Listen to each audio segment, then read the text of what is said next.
I want to take this opportunity to thank Overdue Recognition Art Gallery for sponsoring my very first book signing for the Poncho Retrospective. It has been an interesting journey of over a year and a half trying to put this book together. We actually started prior to the, COVID interrupted everything. I had started designing it around the time with my team, Joe Ford and Donna Gardner. We've designed other books in the past, but this is the first time I've actually walked down this road of trying to do my own. I was diagnosed with cancer 6 years ago, so I decided it was time for me to start thinking short term and also getting some of the projects done that I thought I needed to be doing for a legacy standpoint. And so the book was one. I'm also working on a film. But COVID came, shut everything down, and then I decided I would go back into it and start redesigning the book during COVID. I also decided I was going to take the opportunity to do a crowdfunding campaign just to engage interest in the book. And on the crowdfunding campaign, you basically solicit support and you give people like prints and other things in exchange for their donation. So I figured, okay, I'm going to put $10,000 on it, and I'll probably match the other 10 to get the book done. Well, we put it up, launched it back in June of 2021, and within a week we raised $10,000.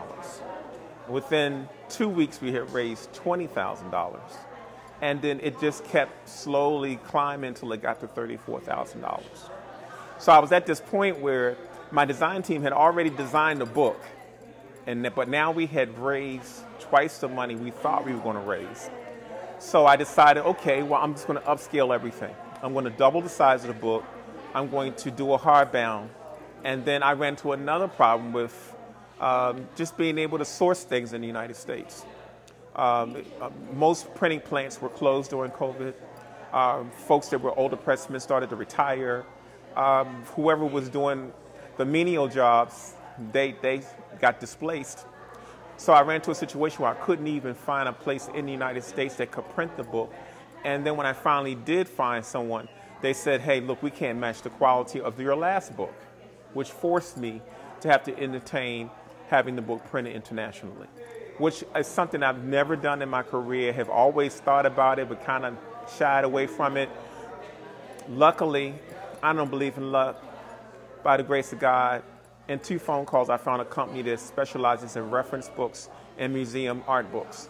And I asked them to send me samples, and they sent me an Afro-Cobra book.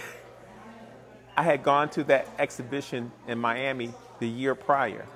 And then here this book is coming as an example, and I knew right away I had the right company.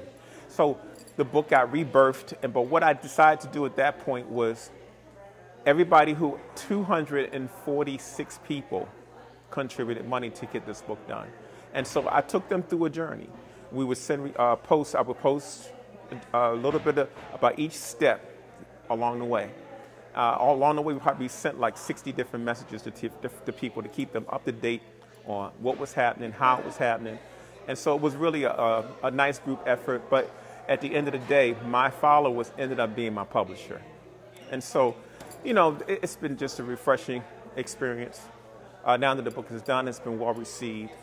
And I'm just hoping that it will kind of lay a legacy a bit, because most artists are on the grind and the hustle of selling their work, but many of them are not telling their stories. So our collectors are buying the work, they like us, they're interested in what we do, but they don't really get to know the backstory of how we got to the different points that we get to.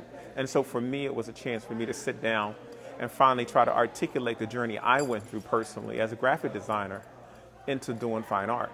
And I think if an artist reads it, they can get something from it. If a collector reads it, they get something from it. But I was also very glad that I was able to get this book to my 2 children, you know. And I wished my father and my mother could have saw this book. So I just want to thank everybody that took the time to participate in this. It's going to lay the groundwork. A lot of artists now are already feeling the buzz. Sometimes you lay a bar when you're not trying to. But I've already laid a bar where artists are now looking at themselves saying, hey, I need to do one. And now they're looking at the quality of the book that we did. And I just think it's going to change the whole format of how we tell our individual stories. And so I'm really encouraging all artists to not just paint and draw, but to tell your story. And that's the only thing we can do to help the new generation of artists that are coming in. They really can't figure out how these things work. And so that's the challenge, y'all. Tell your story. Beautiful. The silver lining in my background is that I study graphic design, where I have to work with clients. I have to develop what they want me to do. I had to work for them. I had to be able to visualize and what they brought to me. I never liked graphic design, but it gave me the premise, a business premise of how to promote, how to market.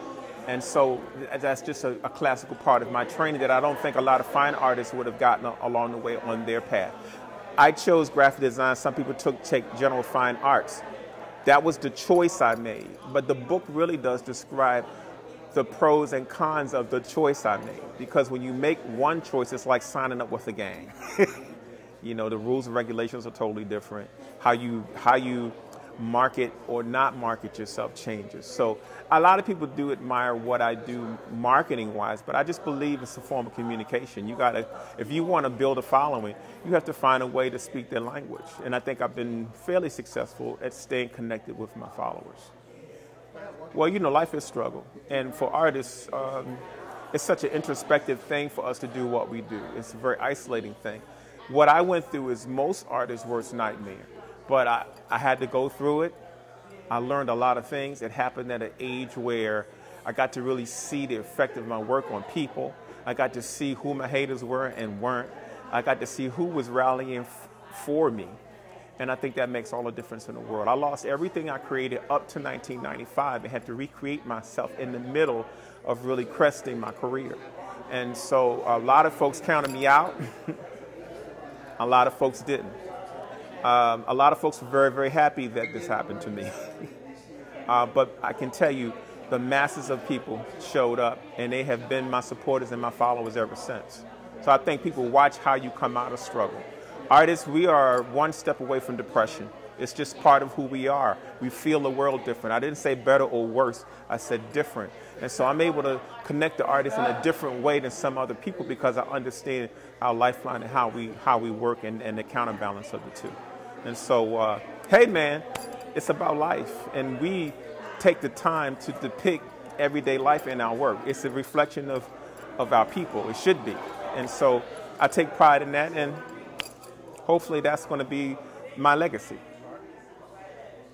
I don't want to say it's a blueprint, but my thing is that if you've not seen a lot of books out, then it becomes one automatically.